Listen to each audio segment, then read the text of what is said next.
Hello, my name is Dale Wilhite. I'm right now in northern Florida. If you want to find out anything about me, go to MySpace where I have a page. I also have an account with Twitter and Facebook. This here is about 4 American Air Force bases that I consider to be among the best that there are. Uh, if you decide to join the Air Force or you're in the Air Force, these are 4 bases you might want to strive for. One base you'll be on no matter what if you're going to join. That would be Lackland Air Force Base in San Antonio, Texas. And the other 3 are 3 bases along the Gulf Coast that are just outstanding bases to be stationed at. The first one I would suggest would be Tyndall Air Force Base, which is located next to Panama City, Florida, in which I'm only about a 40-minute drive from right now. And it's a training base. It's got excellent housing, excellent schools. It's in a very safe area compared to some bases like Nellis Air Force Base in Vegas, which is not in a very safe and secure area. You know, on the base you're okay, but off the base it's kind of dangerous. And there in Vegas. Anyhow, Tyndall Air Force Base, which is a training base, has a good commissary, BX. If you're really lucky and you get base housing, that, of course you'd have to be married, you might get a house right next to the ocean there, or the Gulf of Mexico. They do have housing there that's over there where you just 5-10 minute walk and you're there. And it's right along what's known as the Tyndall Bridge. And once you get across the Tyndall Bridge, you have Parker, Callaway, Cedar Grove, and then you have Panama City. Of course, there's other little,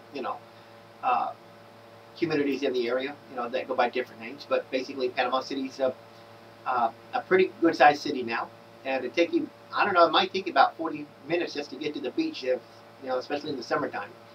But you can also go down to Mexico Beach, taking maybe about a 20-30 minute drive, maybe less. And take your family there and go to the beach, or just go yourself. And in the summertime, lots of girls, and so that's a good thing to do.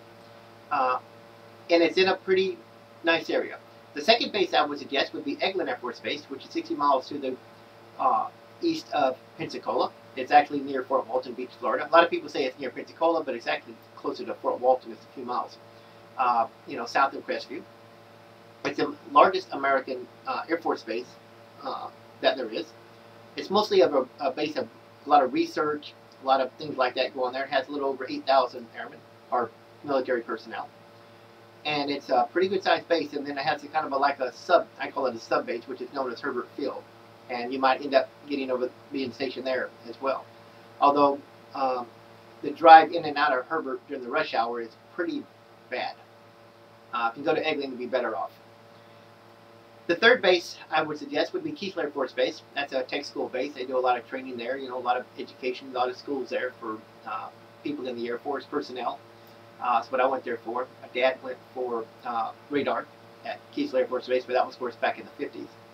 And it's an outstanding base. It's got beaches, Biloxi Beach. Of course, Katrina went through there back in 2005, but I just came through Biloxi, and you wouldn't know a hurricane even been through there. Of course, I can remember the Hurricane Camille in '69. We were over at Tyndall Air Force Base when Camille came through.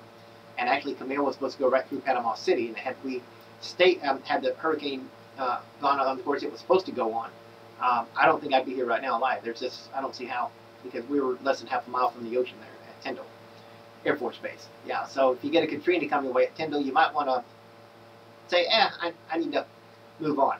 And if you have family, get them out of there. Whatever you do, do not stay in a hurricane at Tyndall Air Force Base, Panama City. That's anything like Katrina. You're really asking for it. And you have a lot of water spouts with these hurricanes, and some of them will hit just off the ocean there. And Tyndall has been hit by tornadoes before from hurricanes, so be aware of that. The fourth base, of course, would be Lackland Air Force Base. If you're going to join the Air Force, you got to go there to be trained, and it's not a desirable base when you're training. But if you come back there, to be stationed at or TDY, it's a great base to be at. It's a lot of fun. You go down in San Antonio to the river walks, and that's a lot of fun. They have a lot of activities there. The base is pretty big. It's really, in my opinion, it's among the best in the world. That's something to consider. But as far as Tyndall, you have the beaches, you have the warm weather.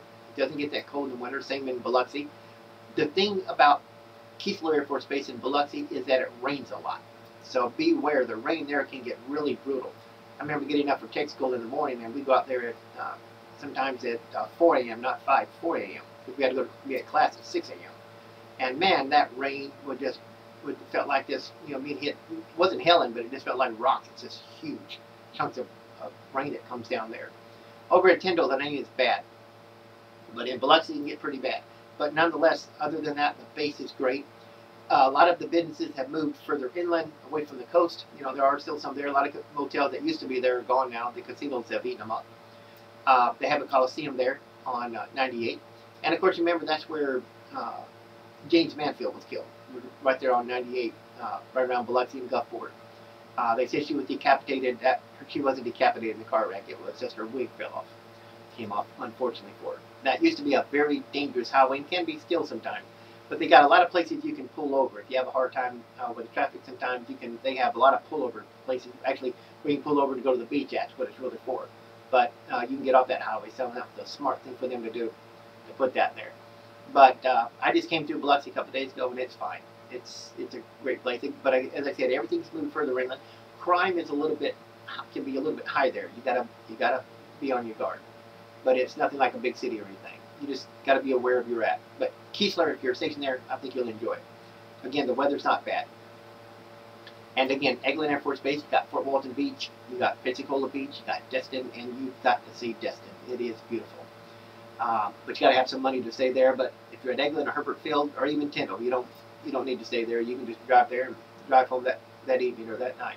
But you will love Destin, Florida, and you will love Fort Walton Beach, and you'll like Pensacola Beach. They are just beautiful. And if you get a chance, go up through Fairmont, Alabama, which is along the coast on 98, and you make your way over into Mobile. You have to go on, I think it's 90, and you make your way up through Pascagoula and go along the coast there. And it's just a beautiful, beautiful place. I don't care for Pascagoula all that much, but Biloxi, Pensacola, all them places along the coast there, it's just, it's beautiful, outstanding. And of course, Panama City Beach is beautiful too. I just got a warning for you. Don't stay in the cheap hotels there because you're going to get what you pay for. Not much of anything. Beware of that. Anyway, I hope this helps out. If you're going to join the Air Force, these are 4 bases. And I'll quickly tell you that when you're in tech school, that's when you usually will get your orders. If you don't get one of those bases, and the odds are you won't, see if somebody in your same AFSC is going to one of those bases there, and maybe by some long shot, you can switch with them. You can change. You can find somebody that's in your class that's going, you all get your assignments about the same time. Find out if somebody's going to one of those bases, and if you want to go, see if you are at a base that person would like to take, and you can usually switch. So keep that in mind. Anyway, I hope this helps out. If you join the Air Force, I think you'll enjoy it, and bye.